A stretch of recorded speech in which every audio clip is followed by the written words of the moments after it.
प्यारे विद्यार्थी, आज हम अपनी पिछली क्लास से आगे बढ़ते हुए कार्यपालिका के अंतिम पड़ाव पर पहुंचे हैं।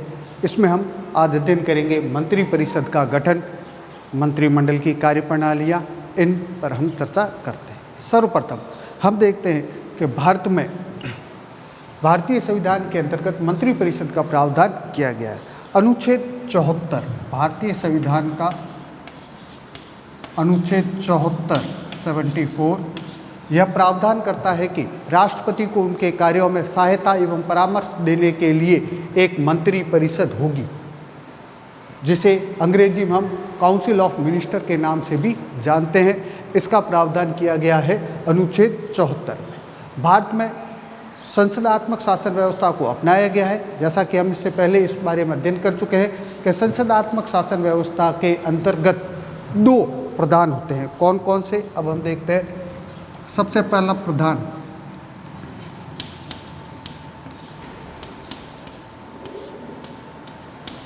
एक तो हम कह सकते हैं कि जो होता है वो है संवैधानिक प्रधान।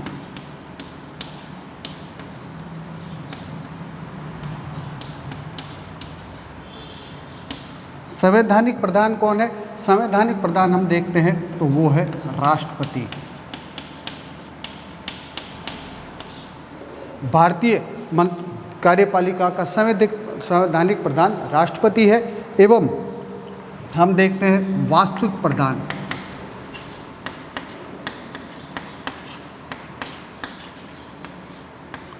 वास्तविक प्रधान प्रधानमंत्री और मंत्रिपरिषद।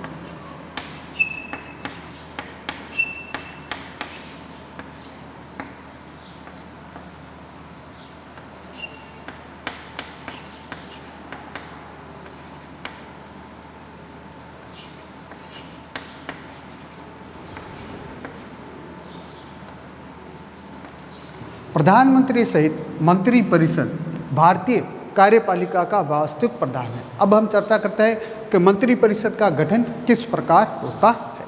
मंत्रिपरिषद का गठन, मंत्रिपरिषद के गठन का सर्वप्रथम चरण है कि प्रधानमंत्री की नियुक्ति, जो हम कह सकते हैं मंत्रिपरिषद को नेतृत्व प्रदान करते हैं। भारतीय संविधान के अनुच्छेद 75 में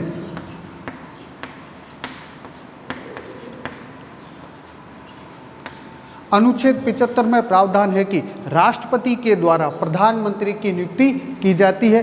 संवैधानिक प्रावधान होने के कारण हम देखते हैं कि संसद के लोकसभा में, संसद का सदन है लोकसभा, लोकसभा में बहुमत दल के नेता को प्रधानमंत्री के पद पर राष्ट्रपति द्वारा नियुक्ति प्रदान की जाती है। तो सर्वप्रथम कार्य क्या है? प्रधानमंत्री की नियुक्ति। यहाँ हम देखते हैं प्रधानमंत्री मंत्रिपरिषद से संबंधित 2 महत्वपूर्ण अनुच्छेद है, अनुच्छेद 74 और अनुच्छेद 75। हमें यहाँ कंफ्यूज नहीं होना। अनुच्छेद 74 में है मंत्रिपरिषद का प्रावधान, जिसका प्रमुख प्रधानमंत्री है, तो प्रधानमंत्री शब्द का उल्लेख अनुच्छेद 74 में भी है। और अनुच्छेद 75 में मंत्रिपरिषद के गठन, शक्तियाँ, इन पर योग्यताएं, शपथ, इन सभी का उल्लेख है और इनमें इनकी नियुक्ति का प्रावधान। तो इस प्रकार हम देखते हैं कि प्रधानमंत्री और मंत्रिपरिषद के बारे में ये 2 अनुच्छेद बहुत महत्वपूर्ण है, अनुच्छेद 74 और अनुच्छेद 75। अनुच्छेद 75 में है कि प्रधानमंत्री की नियुक्ति राष्ट्रपति द्वारा की जाएगी। अब इसके पश्चात प्रधानमंत्री का दूसरा कार्य, प्रधानमंत्री द्वारा मंत्रियों का चयन। प्रधानमंत्री का यह विशेषाधिकार है कि वह मंत्रियों का चयन करें। प्रधानमंत्री सामान्य प्रक्रिया के अंतर्गत प्रधानमंत्री राष्ट्रपति को मंत्रियों की सूची देता है और राष्ट्रपति प्रधानमंत्री की राय या सलाह के आधार पर ही अन्य मंत्रियों की नियुक्ति करता है। अब हम कह सकते हैं कि प्रधानमंत्री किसी भी व्यक्ति को मंत्री के पद पर नियुक्त कर सकता है। अब इसके पश्चात हम देखते हैं मंत्रियों में कार्य विभाजन। मंत्रियों में कार्य विभाजन, मंत्रियों में कार्य विभाजन के संबंध में यह प्रधानमंत्री का सबसे जटिल दायित्व है।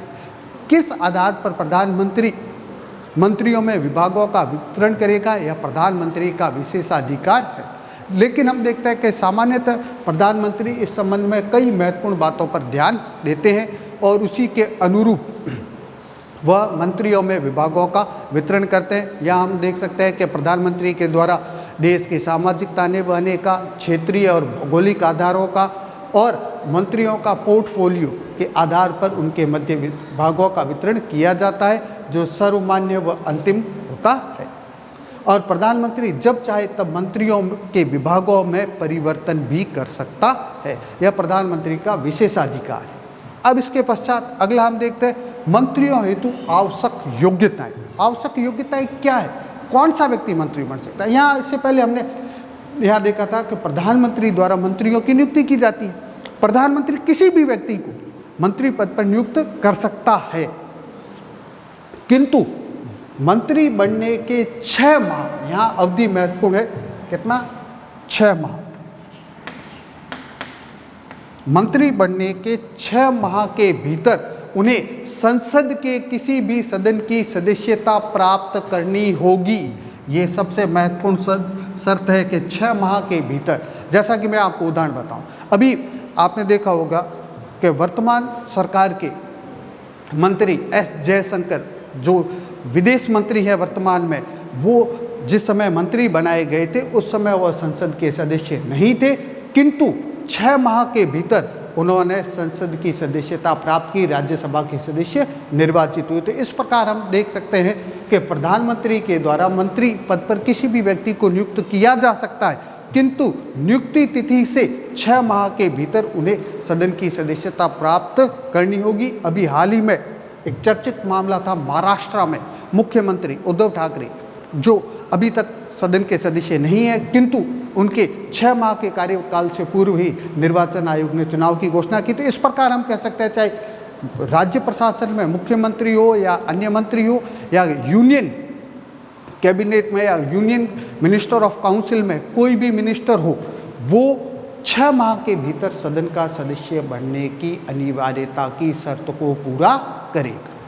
अब उसके बाद मंत्रियों द्वारा शपथ ग्रहण। मंत्रियों द्वारा शपथ ग्रहण, पद ग्रहण करने से पूर्व प्रधानमंत्री सहित अन्य जो भी मंत्री है वह राष्ट्रपति के सम्मुख शपथ लेंगे। इनकी शपथ का उल्लेख भारतीय संविधान की 3री अनुसूची में,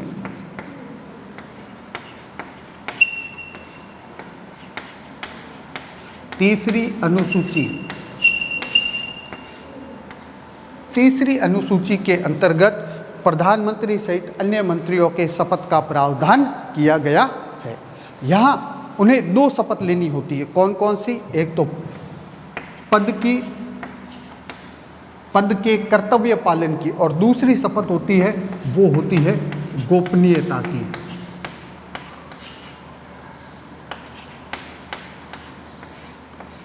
गोपनीयता यानी एक तो पोस्ट की और दूसरी पोस्ट एंड डेजिग्नेशंस की, और सेकंड जिसे गोपनीयता या सीक्रेसी शब्द अंग्रेजी में यूज किया जाता है, उन्हें ये 2 शपथें लेनी होती है।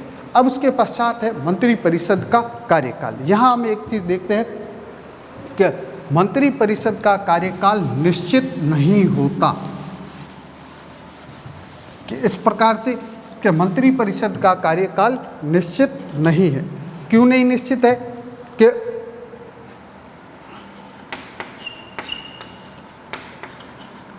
कार्यकाल निश्चित नहीं। मंत्रिपरिषद अपने पद पर तब तक ही कार्यरत रह सकती है जब तक उसे सदन का बहुमत, यानी संसद के सदन लोकसभा का बहुमत हो। कब तक? लोकसभा के बहुमत तक।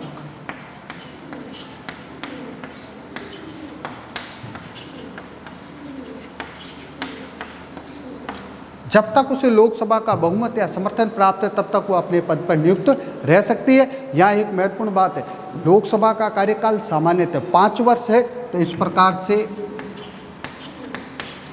सामान्यतः मंत्रिपरिषद का कार्यकाल भी कितना होगा? 5 वर्ष।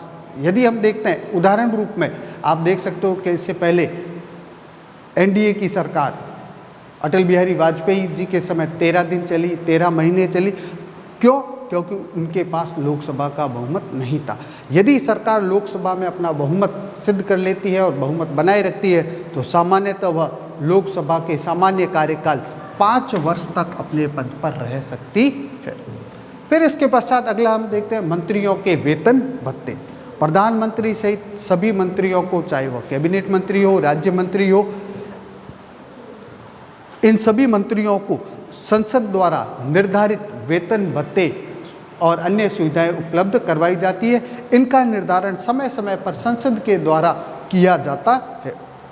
हम कह सकते हैं सामान्य सुविधाओं के अंतर्गत आप इनको निःशुल्क आवास है, भत्ता है, चिकित्सा है, वाहन है और अन्य तरह की कई सुविधाएं मंत्रिपरिषद के सदस्यों को प्राप्त होती है।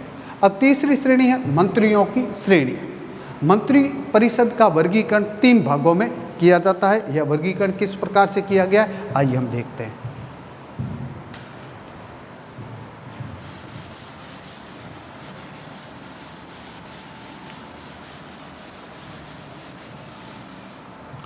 मंत्रिपरिषद की 3 श्रेणियां हैं। सबसे पहली श्रेणी है वह है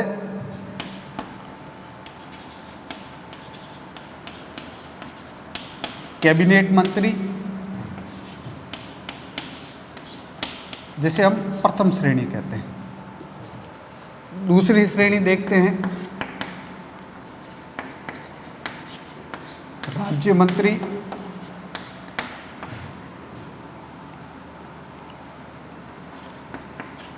स्वतंत्र प्रभार।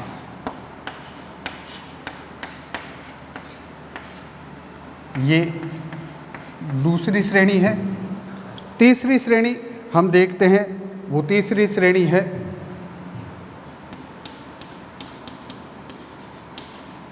उपमंत्री, जो तीसरी श्रेणी के अंतर्गत आते हैं। तो इस प्रकार से हम कह सकते हैं कि कैबिनेट का वर्गीकरण, मंत्री परिषद का वर्गीकरण 3 भागों में। सबसे पहले कैबिनेट मंत्री, जो कार्यपालिका की सर्वोच्च इकाई है। कार्यपालिका की सर्वोच्च इकाई किसे माना गया है, कैबिनेट मंत्री को। सामान्यतः यह अपने विभाग के प्रमुख होते हैं और समस्त कार्यपालिका शक्तियों के संचालन में इनकी महत्वपूर्ण भूमिका होती है। उसके पश्चात राज्य मंत्री, यह स्वतंत्र प्रभाव के, स्वतंत्र प्रभाव, यहाँ प्रभार का अर्थ यहाँ यह है कि यह छोटे विभागों से संबंधित मंत्री भी होते हैं जो अपने विभाग के मुखिया के रूप में कार्य करते हैं।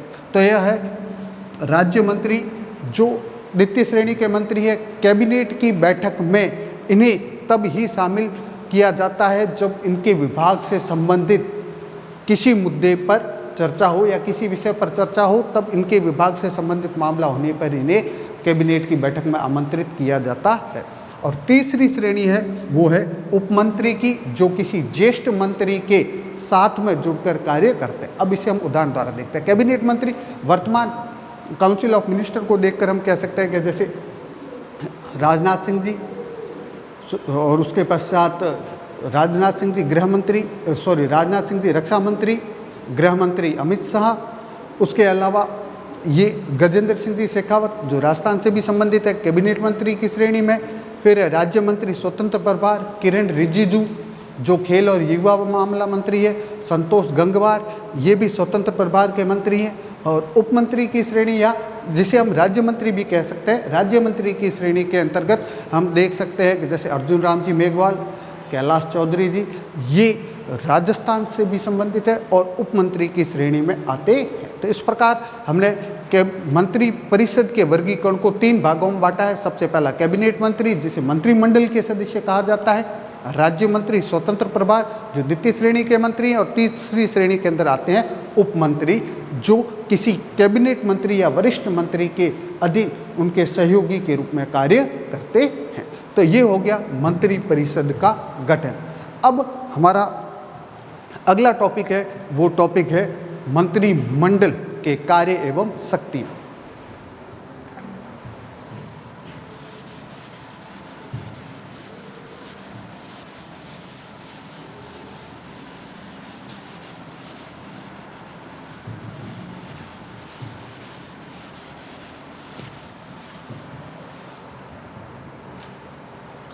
यहाँ हमारा अगला टॉपिक है वो है मंत्रिमंडल।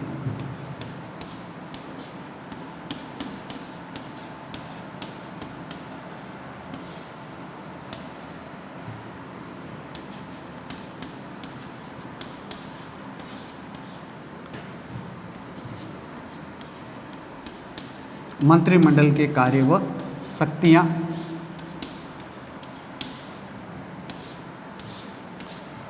मंत्रिमंडल वास्तविक रूप से हम देखते हैं कि अनुच्छेद 74 के तहत राष्ट्रपति को सहयोग और परामर्श प्रदान करने के लिए एक मंत्रिपरिषद होगी।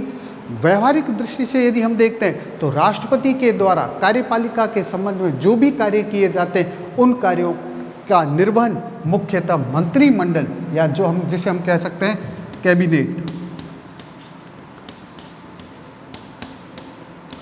कैबिनेट के द्वारा ये कार्य किए जाते हैं। इसलिए मंत्रिपरिषद को भारतीय शासन व्यवस्था का हृदय कहा गया।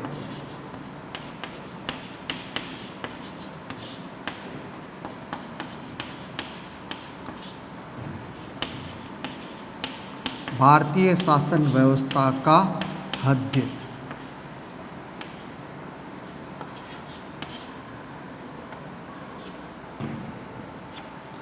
भारतीय शासन व्यवस्था का हृदय किसे कहा गया? मंत्रिमंडल को, जिसे अंग्रेजी में कैबिनेट कहा जाता है। क्योंकि राष्ट्रपति के कार्यों में सहयोग और परामर्श देने का कार्य मुख्यतः मंत्रिमंडल के द्वारा किया जाता है। और वास्तविक दृष्टि से, व्यवहारिक दृष्टि से हम देखते हैं तो हम यह पाते हैं कि मंत्रिमंडल के सदस्यों के द्वारा ही शासन व्यवस्था का संचालन किया जाता है। अब हम मंत्रिमंडल के कार्य व शक्तियाँ देखते हैं, जिसके अंदर सबसे पहला कार्य है इनका, वह है राष्ट्रीय नीति निर्धारित करना।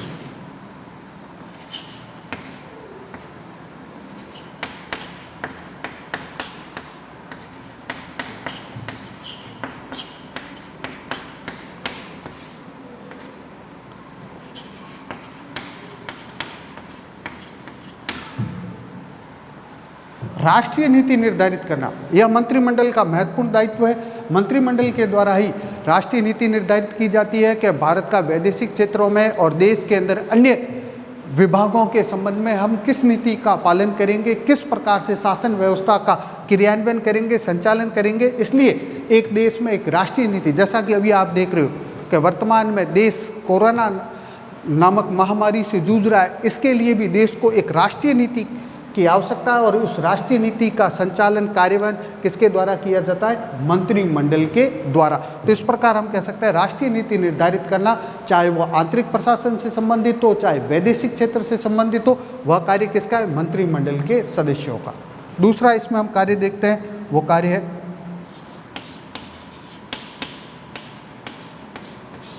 कानून निर्माण पर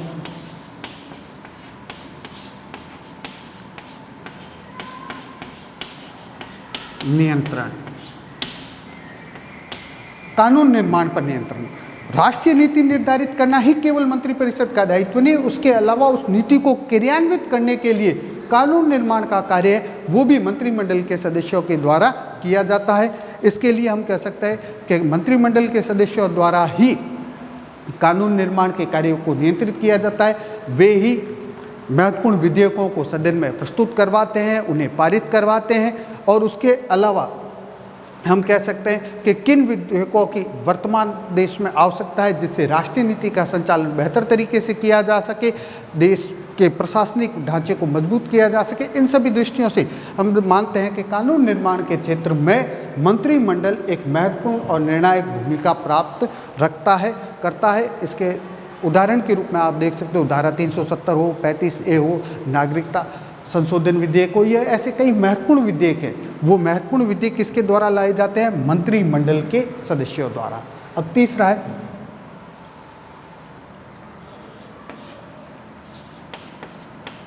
राष्ट्रीय कार्यपालिका पर सर्वोच्च नियंत्रण। राष्ट्रीय कार्यपालिका पर सर्वोच्च नियंत्रण।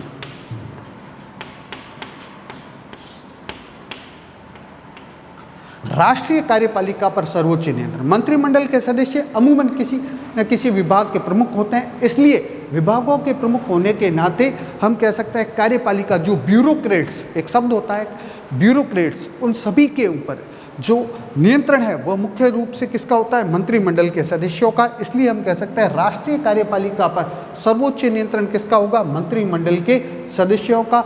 इनके द्वारा ही जो राष्ट्रीय नीति है उनको क्रियान्वित करना, कानून जो बने हैं उन कानूनों को लागू करने का कार्य किसके द्वारा किया जाता है? कार्यपालिका या जिसके द्वारा। और उसके ऊपर नियंत्रण किसका होगा? सर्वोच्च नियंत्रण होगा मंत्रिमंडल के सदस्यों का। तो इस प्रकार मंत्रिमंडल के सदस्यों के द्वारा राष्ट्रीय कार्यपालिका पर सर्वोच्च नियंत्रण रखा जाता है। अब इसके पश्चात हम देखते हैं चौथा बिंदु, वो है वित्तीय कार्य।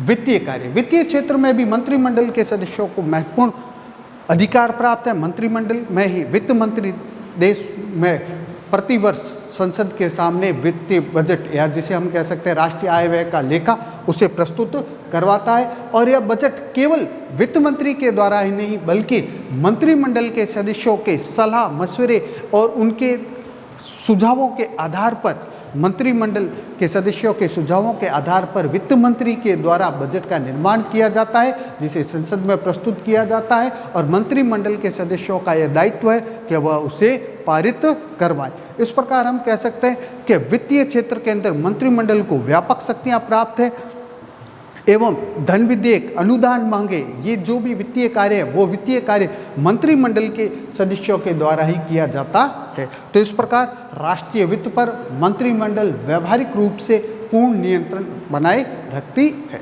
अब इसके पश्चात हम पांचवा बिंदु देखते हैं, वो है वैदेशिक संबंधों का संचालन।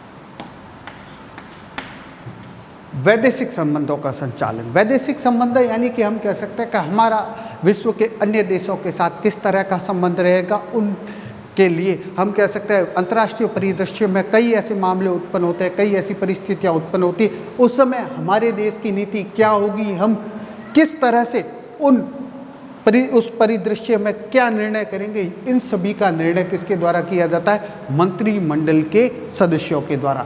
युद्ध शांति की घोषणा में भी मंत्रिमंडल के द्वारा महत्वपूर्ण भूमिका निभाई जाती है।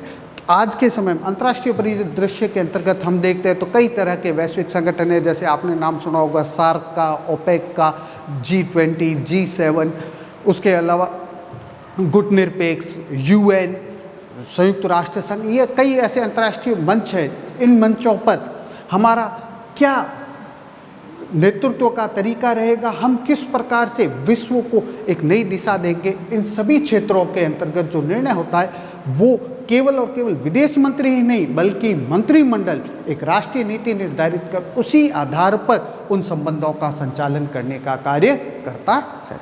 अब इसके पश्चात अगला और अंतिम बिंदु हम देखते हैं, वो है नियुक्ति संबंधी कार्य।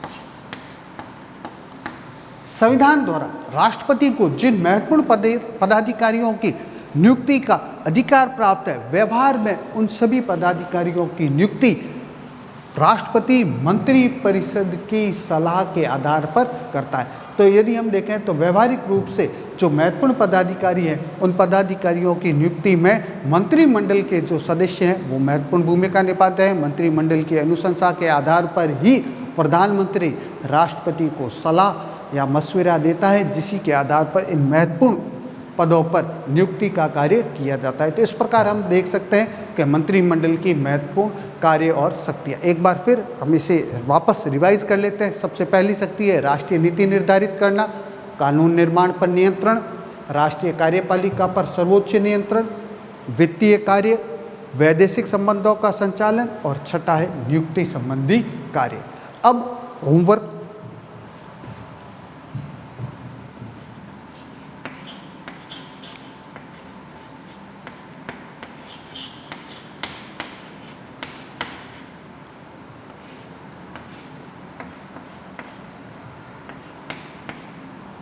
होमवर्क में सबसे पहला प्रश्न है,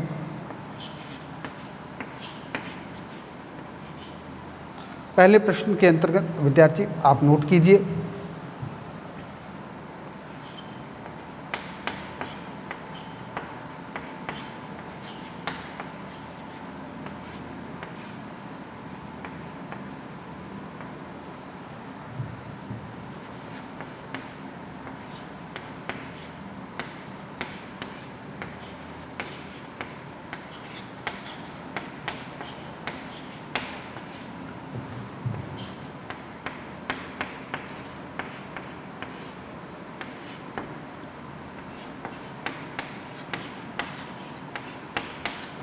पहला प्रश्न है मंत्रिपरिषद के गठन की प्रक्रिया बताइए, जिसमें हमें मंत्रिपरिषद के गठन के जो 8 बिंदु हैं उनकी विस्तार से व्याख्या करनी है। विस्तार से हम अपना उत्तर दे सकते हैं। अब दूसरा प्रश्न है,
दूसरा प्रश्न, भारतीय शासन व्यवस्था का हृदय किसे कहा गया?